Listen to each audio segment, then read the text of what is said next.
si elle accepte d'arrêter les hostilités. Ces conditions d'amnistie se sont transmises au gouvernement, mais doivent toujours en pratique avoir l'aval du président Wilson, avec l'importance compris des États-Unis au point de vue financier, budgétaire, matériel, matières premières et soldats. 2 millions de soldats américains en France, dont 1 million sur le front.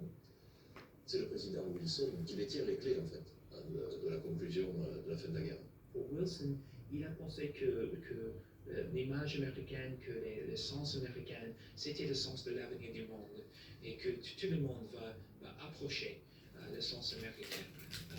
Je crois qu'il n'a pas bien compris le sens, l'esprit, le papier ici en Europe, mais il a pensé que les États-Unis peuvent réagir de l'Europe avec les idées de démocratie, du capitalisme, de l'idéalisme.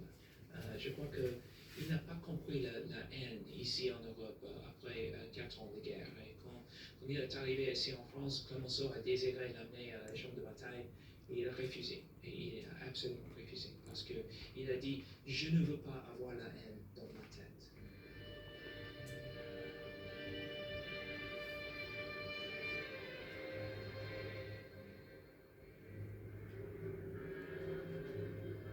Le 11 novembre 1918, l'armistice est signé à Rotonde entre les Alliés et le gouvernement de la Nouvelle République allemande.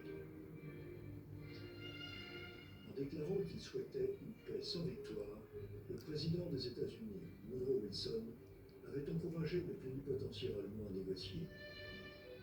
Par ailleurs, son programme dit des 14 points était suffisamment large pour séduire tous les protagonistes. Il y envisageait, entre autres, le rejet de la diplomatie secrète, la liberté absolue de navigation sur les mers, le retrait de toutes les barrières économiques, la reconnaissance du principe des nationalités, la garantie d'un certain nombre de frontières, et enfin, le point qui lui tenait le plus à cœur, une association générale des nations visant à l'établissement d'une paix mondiale et durable. Mais la paix qu'il propose, largement inspirée des principes américains entre idéalisme et pragmatisme économique, se transforme en un catalogue d'arrangements diplomatiques que chacun des belligérants interprète au mieux de ses intérêts.